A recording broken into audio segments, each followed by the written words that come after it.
Hello, everybody. Today's on job descriptions. And so I'm going to talk about actually today's job descriptions, what we look for and how we create today's job descriptions. What are some things that are important, some things that are not important? First of all, we have to remember they're broad. In years previous, we'd write job descriptions to be more specific, do a weekly report, ensure that the daily tasks, including A, B, C, D, are done. What we realized is, especially for union environments, that when you write a descriptive, comprehensive job description, then employees feel like that's all they have to do, and they don't want to do anything outside of that job description. Moreover, as the world changes much more frequently, we see that in general, the duties of employees change. The duties of employees change because our organizations are changing, our customer base is changing. New products require us to continually reformat, restructure the way that we do our own products and services. So we need a much more, the word I'll use, fluid job description. So, first rule is to make them more broad. I used to say you make them so broad that you can drive a truck through them. And what we mean by that is you would make a statement something similar to do a variety of reports on a periodic basis related to costs, expenses, and profits.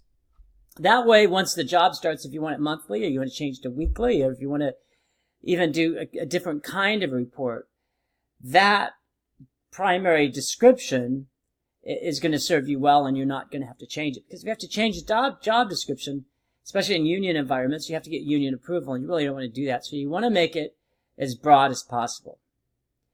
Secondly, in relation to, so that's kind of the duty statement of it.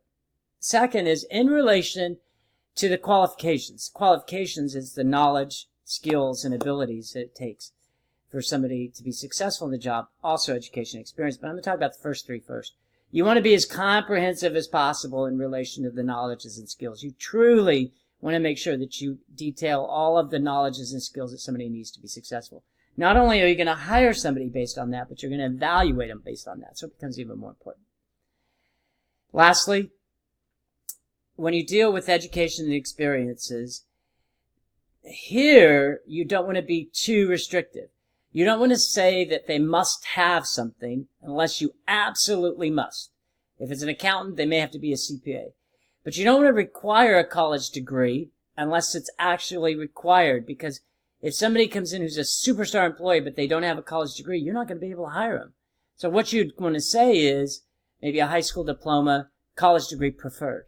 That way you're not going to knock somebody out if they don't have a college degree. Same with a master's degree, specializations, certain kind of experiences.